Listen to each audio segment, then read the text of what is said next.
ফিল্মের মতো বিশাল অ্যানাকোন্ডা ঢুকে পড়েছে ব্রাজিলের বেলেম শহরের COP30 সম্মেলনে।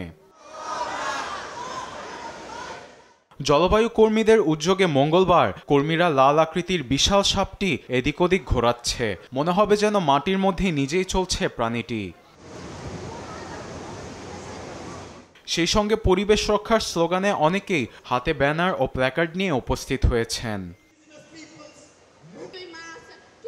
বিশাল আকৃতির সাপটি বহন করে বিশেষ বার্তা, বন উজাড়করণ ও আদিবাসীদের অঞ্চল ধ্বংস করার বিরুদ্ধে এটি প্রতীকী চিহ্ন বলে জানান জলবায়ু কর্মী স্যারা রড্রিগেজ।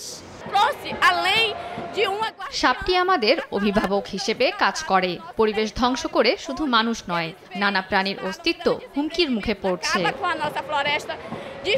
শুধু ব্রাজিল নয়, পুরো বিশ্বের মানুষের পরিবেশ রক্ষায় সচেতনতা অবলম্বন করতে হবে বলেও জানান তিনি।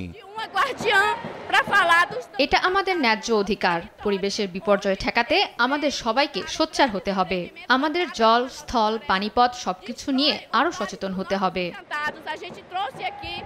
বৈশ্বিক উষ্ণতা ও জলবায়ু ঝুঁকিতে বিপর্যস্ত পৃথিবীকে রক্ষায় দ্রুত অগ্রগতি দেখতে চেয়েছে আয়োজক দেশ ব্রাজিল। জীবাশ্ম জ্বালানি, অর্থায়ন ও বাণিজ্য প্রতিবন্ধকতা নিয়ে মতপার্থক্য দূর করতে আলোচনায় চাপ বাড়ছে। আরবেদ আফসার, নিউজ ডেস্ক, দেশ টিভি।